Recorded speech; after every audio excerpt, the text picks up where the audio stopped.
My best friend accused me of stealing her baby at the hospital. Security footage proved something worse. The hospital security guard grabbed my arm as I was leaving the maternity ward. His grip was firm enough to leave marks. Behind him stood my best friend Naomi, her face streaked with tears, pointing at me like I was a criminal. She was screaming that I'd tried to take her daughter, that she'd seen me walking toward the exit with the baby, that I was obsessed with becoming a mother and had finally snapped. I stood there frozen, my hospital visitor badge still clipped to my shirt, unable to process what was happening.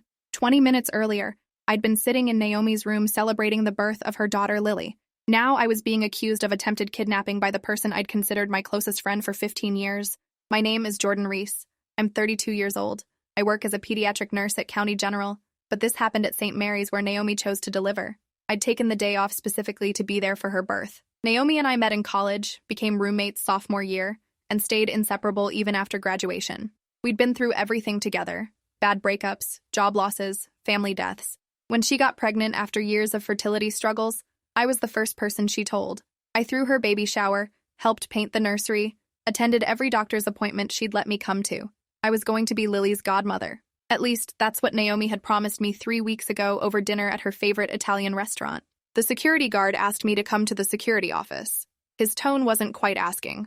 Naomi followed behind us, still crying, her husband Derek supporting her elbow. She'd only given birth 6 hours ago and should have been resting, but instead she was accusing me of something unthinkable. I kept trying to tell them this was a misunderstanding, that I'd never do what she was claiming, but nobody was listening. The guard guided me into a small windowless room with monitors covering one wall. A woman in a pantsuit introduced herself as Karen Voss, hospital security director. She asked me to sit down. I noticed she positioned herself between me and the door, like I was a flight risk, like I was dangerous. Karen asked me to explain my version of events. I told her the truth. I'd been in Naomi's room talking with her and Derek. The baby was sleeping in the bassinet. Naomi asked me to get her phone charger from her bag in the waiting room down the hall. I left to get it. When I came back, Naomi started screaming at me. That's when everything went insane. Karen wrote this down without expression. Then she asked why I'd been carrying a baby blanket when the guard stopped me. I stared at her. I hadn't been carrying anything except my purse and Naomi's charger. Karen pulled a plastic evidence bag from under the desk. Inside was a pink receiving blanket with the hospital logo. She asked if I recognized it. I'd never seen it before in my life. Naomi spoke up from the doorway, her voice shaking. She said she'd watched me take the blanket from Lily's bassinet and wrap it around something before leaving the room. She thought maybe I was just being helpful, taking it to be washed. But then she realized the bassinet seemed lighter when she looked at it. She got up, against doctor's orders because she'd had a difficult delivery, and checked. Lily was still there, thank God. But Naomi said she knew in that moment what I'd been planning, that I'd been about to come back for the baby, that the blanket was preparation. Derek nodded along with everything she said, his arm protectively around her shoulders. He wouldn't even look at me. I'd known Derek almost as long as I'd known Naomi. I'd introduced them at a party 7 years ago. Now he was staring at the wall like I was a stranger. I tried to explain that none of this made sense.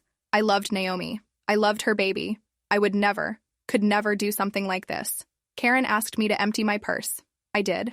Inside was my wallet, keys, lip balm, a granola bar, and Naomi's phone charger. No blanket. Karen examined everything carefully, then asked the guard to check the hallway I'd walked down. He left and came back 5 minutes later, shaking his head. No blanket found. Karen turned to Naomi and asked if she was absolutely certain about what she saw. Naomi's face hardened. She said she knew what she saw. She said I'd been acting strange for weeks, asking too many questions about the baby, showing up at her house unannounced. She said her mother had warned her I seemed too invested in the pregnancy. That last part hit me like a punch. Naomi's mother had never liked me. She thought I was a bad influence because I wasn't married and didn't go to church, but I never imagined she'd been poisoning Naomi against me behind my back. I asked Naomi why she was doing this. What had I ever done to make her think I was capable of kidnapping? She started crying again and said I'd been jealous of her pregnancy, that I'd made comments about how unfair it was that she got pregnant so easily after struggling for years. I had never said anything like that. I'd been nothing but supportive. Karen asked if I'd been trying to conceive. I said no, I wasn't even in a relationship. Karen wrote this down and I could see her making some kind of judgment about it. Karen said she was going to review security footage from the maternity ward. She asked me to wait in the room while she did this. The guard stayed with me, standing by the door. I sat there for 45 minutes feeling like I was going to throw up. Naomi and Derek waited in the hallway. Through the small window in the door, I could see them talking intensely. Naomi kept wiping her eyes. Derek kept looking toward the security office with this expression of pure hatred. These were people I'd considered family. Now they were treating me like a monster. I thought about all the times I'd helped them, lending them money when Derek lost his job, staying up all night when Naomi had pregnancy complications, organizing the fundraiser when they couldn't afford fertility treatments. None of it mattered now. Karen came back into the room carrying a laptop. Her expression was different now, more serious. She said she'd reviewed the footage and needed me to watch something. She turned the laptop toward me and hit play. The video showed the hallway outside Naomi's room from multiple angles. Timestamp showed it was from about an hour ago. I watched myself leave Naomi's room empty-handed. Watched myself walk down the hallway toward the waiting area. Watched myself return 3 minutes later carrying only the phone charger. No blanket, no baby, nothing suspicious at all. I looked at Karen, confused why this video wasn't immediately clearing me. Then she said the next part quietly, like she wasn't sure how I'd react. The cameras inside Naomi's room told a different story. Karen opened a second video file. This one showed Naomi's hospital room from a camera mounted in the corner. I hadn't even known there were cameras in the patient rooms. Karen explained they were added last year after a medication theft incident. The video showed Naomi in bed, Derek sitting beside her, me in the visitor chair. Baby Lily was in the bassinet. I watched us talking and laughing. Watched Naomi ask me to get her charger. Watched myself leave the room. Then I watched what happened after I left. Naomi waited about 30 seconds. Then she got out of bed, walked to the bassinet, and took the pink blanket. She looked directly at the camera as she did it. She knew it was there. She wanted this recorded. She took the blanket and hid it behind the visitor chair where I'd been sitting.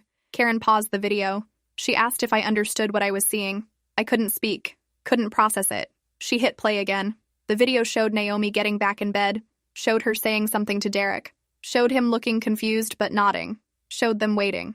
Then the camera angle caught me returning with the charger. Naomi's face changed the moment I walked in. She started screaming, started pointing at me, started saying I'd taken something from the bassinet. Derek jumped up looking panicked. I watched my past self try to defend myself, looking completely bewildered. The video caught everything. The setup, the false accusation, the calculated performance. Karen closed the laptop and asked if I had any idea why Naomi would do this. I sat there trying to make my brain work, trying to understand why my best friend would frame me for attempted kidnapping. Nothing made sense. Karen said she needed to speak with Naomi and Derek. She asked me to stay put. I nodded, still too shocked to form words. Through the window, I watched Karen call them into her office next door. Watched their expressions change as she showed them the footage. Watched Naomi's face go from crying victim to something else. Something harder to read. Derek looked confused, then angry, then devastated as he processed what he was seeing. He said something to Naomi. She shook her head violently. He said something else, louder this time. Naomi started crying again, but it looked different now. Performative, like she was trying to regain control of a situation that was slipping away from her. Karen came back to my room and said I was free to go. She apologized for the inconvenience and assured me no charges would be filed. She asked if I wanted to press charges against Naomi for filing a false report. I was so disoriented I just shook my head. I wanted to leave, wanted to get out of this hospital and never come back. Karen said she understood, but I should know that Naomi would likely be referred for a psychiatric evaluation. What she'd done suggested possible postpartum psychosis or another serious mental health crisis. I barely heard her. I was already walking toward the exit, my legs shaking so badly I had to hold onto the wall. Behind me, I heard Derek shouting, heard Naomi screaming back at him, heard nurses trying to calm them down. I kept walking, made it to my car, sat in the driver's seat and stared at the steering wheel for 20 minutes before I could even put the key in the ignition. I drove home in a daze. My phone started ringing as soon as I walked into my apartment. Naomi's mother. I didn't answer. She called 3 more times, then started leaving voicemails. The first one called me a liar, said I'd manipulated the security footage somehow, said I'd always been jealous of Naomi and this proved it. The second one threatened legal action. The third one called me things I won't repeat. I blocked her number. Then Naomi called from Derek's phone. I answered without thinking. She was crying so hard I could barely understand her. She said she was sorry, said she didn't know what came over her, said she'd been so scared and hormonal and confused, said postpartum was making her see things that weren't real, said I had to forgive her because we were best friends, and best friends forgave each other. I hung up, blocked that number too. Over the next 3 days, I received 47 messages from various people. Naomi's mother, Naomi herself using different numbers, Derek apologizing on her behalf, mutual friends asking what happened, Naomi's sisters calling me horrible names, her cousin threatening to expose me on social media as a baby snatcher. I stopped answering my phone entirely, stopped checking social media, stayed home from work. My supervisor called on day 4 asking if I was okay. I told her what happened. There was a long silence. Then she said I needed to come into the office. We needed to talk about something serious. The way she said it made my stomach drop. I asked if this was about Naomi's accusation. She said yes. Someone had contacted the hospital board, filed a formal complaint about my fitness to work with children. I went to the meeting the next morning. My supervisor, Linda, sat across from me with the HR director and a hospital attorney. They said Naomi's mother had sent a detailed letter to the board claiming I was mentally unstable and obsessed with stealing children. She included screenshots of text messages I'd sent Naomi about the baby, normal, excited messages that she'd twisted to sound sinister. She included photos from Naomi's baby shower, where I was holding the ultrasound pictures and smiling, claiming this showed my disturbing fixation. She included statements from Naomi claiming I'd shown up at her house uninvited multiple times, failing to mention Naomi had called me each time asking me to come over. The letter demanded I be terminated immediately and investigated by Child Protective Services. The HR director said they had to take the complaint seriously. I pulled out my phone and showed them the hospital security footage that Karen had emailed me. I'd asked for a copy to protect myself, knowing this might happen. The attorney watched it twice. Then she asked why I hadn't pressed charges against Naomi. I said I didn't know. I'd been too shocked, too hurt. The attorney said that was a mistake. Without charges, this became a he-said-she-said situation in the eyes of anyone who didn't see the footage. Naomi could continue claiming I'd done something wrong and I'd have no legal recourse. She strongly advised I file a police report immediately. Linda agreed. She said the hospital would put me on paid administrative leave pending an investigation. It was standard procedure when accusations like this were made against staff who worked with children. She promised it wasn't a punishment, just protocol. It felt like punishment. I went straight to the police station from the meeting, filed a report for false accusation and providing false information to law enforcement. The officer who took my statement was sympathetic, but said these cases were hard to prosecute. Naomi could claim postpartum psychosis, which was a real medical condition that could affect judgment and perception. Unless I could prove she'd acted with deliberate malicious intent, the DA probably wouldn't pursue charges. I asked what counted as proof of intent. He said the security footage was compelling, but any decent defense attorney would argue she genuinely believed what she was saying due to her mental state. He took the report anyway, said I'd get a case number in a few days, said I should document everything in case things escalated. The way he said escalated made it clear he expected them to. Things escalated. Naomi's mother started a Facebook campaign calling me a predator. She posted about my attempt to kidnap baby Lily, conveniently leaving out the security footage that proved nothing happened. She tagged mutual friends, my workplace, my family members. The post was shared 300 times in 2 days. People who'd never met me were calling me a monster in the comments, threatening me, saying they'd make sure I never worked with children again. Someone found my home address and posted it online. I started getting threatening messages. Someone left a dead rat on my doorstep with a note saying, "Baby killer." I called the police. They said they'd increase patrols in my neighborhood, but there wasn't much else they could do. Free speech and all that. I asked about the dead rat. They said unless I had proof who left it, they couldn't do anything. My own mother called asking if the Facebook posts were true. I had to explain the entire situation to her while she cried. She believed me, thank God, but she was devastated that people were saying such horrible things about her daughter. My father called the police station demanding they do something. They told him what they told me. Without proof of specific threats, their hands were tied. My brother offered to come stay with me for a while. I said no. I didn't want him dragged into this mess, but the isolation was crushing. I'd lost my best friend, lost my reputation, lost my sense of safety, all because Naomi decided to destroy me for reasons I still didn't understand. The security footage proved she'd done it deliberately. She'd looked right at the camera. She'd wanted evidence of her setting me up. But why? I got the answer 2 weeks later in the most unexpected way. Derek showed up at my apartment at 9 p.m., looking like he hadn't slept in days. I almost didn't let him in, but something about his expression made me open the door. He apologized immediately, said he'd been trying to piece together what happened, said he'd finally confronted Naomi about the security footage and she'd broken down, told him everything. I asked what everything meant. Derek sat on my couch and put his head in his hands. He said Naomi had planned the false accusation for 3 weeks, ever since she'd found out something that changed how she saw me, something she'd never told me, something that made her want to punish me in the most devastating way possible. Derek explained that 4 weeks ago, Naomi had been going through old boxes from her mother's attic, looking for baby clothes and family photos. She'd found letters between her mother and father from before they were married, letters that revealed a family secret her mother had kept for 32 years. Naomi had a half-sister. Her father had gotten another woman pregnant in college. That woman had kept the baby. That baby was me. Naomi's mother had known about me my entire life, had watched Naomi and me become friends in college, had watched our friendship deepen over 15 years, had never said a word because she was terrified the truth would destroy her marriage. When Naomi found the letters, she confronted her mother. Her mother admitted everything, told Naomi that I was her half-sister, that my mother had been her husband's college girlfriend before Naomi's parents got together. I sat down on the floor because my legs wouldn't hold me anymore. Derek kept talking, said Naomi had been devastated, felt betrayed by her mother, by her father, by me even though I'd had no idea. She'd spent weeks spiraling, convinced herself I'd known the truth and had deliberately infiltrated her life, convinced herself I was trying to steal her family, her husband, her baby. The pregnancy hormones and stress had twisted her thinking. By the time Lily was born, Naomi had decided to expose me as the monster she believed I was, to ruin my life the way she felt her life had been ruined by this secret. The false accusation was revenge, punishment for a crime I didn't commit because I never knew we were related. Derek said Naomi was now in intensive psychiatric care, said her mother had admitted to hospital staff about feeding Naomi's paranoia, encouraging her to see me as a threat. I asked Derek why he was telling me this. He said because I deserved to know the truth, because what Naomi and her mother did was unforgivable. He'd filed for divorce, was seeking full custody of Lily, had gotten a restraining order against Naomi's mother. He said the hospital was pursuing charges against Naomi's mother for witness tampering and harassment. Apparently, she'd sent threatening letters to my workplace and my apartment building trying to get me evicted, all of it traceable back to her.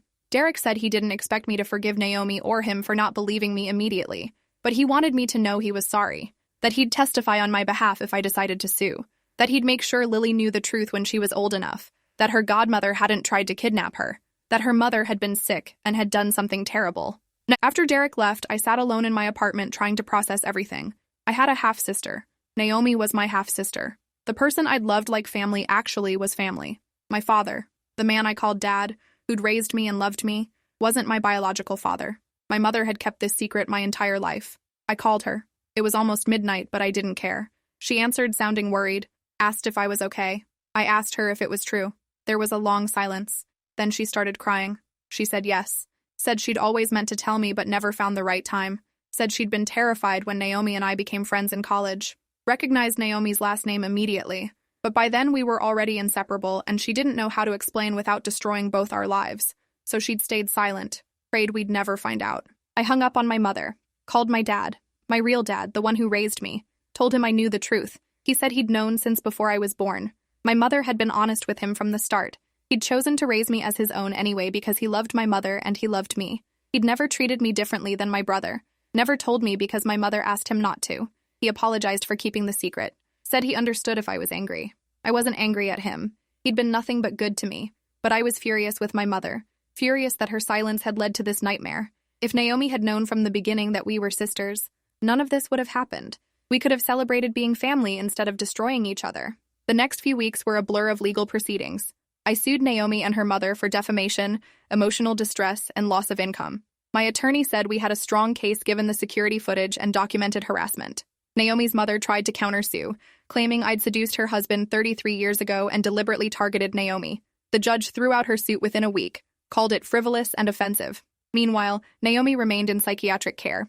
Her doctors diagnosed her with postpartum psychosis exacerbated by the revelation about our relationship, said she genuinely believed I was a threat and hadn't been in her right mind. The defense tried to use this to excuse her actions. My attorney argued that the security footage proved premeditation, showed Naomi looking directly at the camera while setting me up. That wasn't psychosis. That was calculated revenge. The case settled out of court. Naomi's mother was ordered to pay significant damages and issue a public apology retracting her accusations. She had to post the security footage to her Facebook with a full explanation of what really happened. She had to contact my employer and formally withdraw her complaint. She was also sentenced to community service and probation for the harassment and witness tampering charges. Naomi avoided criminal charges due to her psychiatric diagnosis, but was required to continue treatment and stay away from me. Derek followed through on the divorce, got full custody of Lily. He reached out occasionally to let me know how the baby was doing, sent photos, asked if I wanted to be part of her life. I didn't know how to answer that. My workplace reinstated me after the settlement, apologized for the administrative leave, but the damage was done. Everyone knew about the accusations. Some people believed the security footage. Others whispered that where there's smoke, there's fire. I couldn't walk into the pediatric ward without feeling eyes on me. After 3 months, I requested a transfer to a different department, adult oncology, as far from babies as I could get. Linda approved it immediately, said she understood. I think she felt guilty about how everything had been handled. My reputation never fully recovered. I'd Google my name, and the first results were still articles about the baby snatching incident. Even though I'd been exonerated, the accusation stuck. That's how these things work. Innocence doesn't make headlines the way accusations do.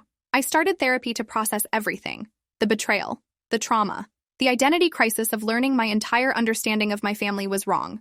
My therapist helped me understand that I was allowed to be angry at everyone involved: Naomi for attacking me, her mother for enabling it, my own mother for keeping secrets that led to this disaster. She helped me see that forgiveness wasn't mandatory, that I could acknowledge Naomi was sick while still recognizing the harm she'd caused, that mental illness wasn't a free pass to destroy someone's life. Gradually, I started feeling less like a victim and more like a survivor, started rebuilding my sense of self, started dating again, started making new friends who didn't know about the hospital incident, started existing as a person separate from what had been done to me. A year after everything happened, I got a letter from Naomi. It was forwarded through her attorney so she didn't violate the restraining order. She apologized in detail for what she'd done, explained her mental state at the time, said she'd been terrified and paranoid and convinced I was a threat, said therapy had helped her understand how distorted her thinking had been, said she took full responsibility for her actions and didn't expect forgiveness but hoped I was healing. She said she wished things could have been different, that we could have been sisters in truth instead of enemies. She said Derek had told her I still didn't know if I wanted to be in Lily's life, and she understood whatever I decided. She ended the letter saying she thought about me every day, wondered if I ever thought about her, if there was any part of me that missed the friendship we'd had before everything fell apart. I read the letter 3 times. Then I put it in a drawer and didn't respond. My therapist asked why I chose not to reply. I said because there was nothing to say. Naomi wanted absolution, wanted to feel better about what she'd done by having me forgive her. But I wasn't ready. Maybe I'd never be ready. The person I'd loved as a best friend had tried to destroy my life, had succeeded in many ways. My career was permanently damaged. My sense of trust was shattered. My relationship with my own mother was still strained. All because Naomi chose revenge over honesty, chose to punish me for a situation neither of us had created. I understood she'd been sick.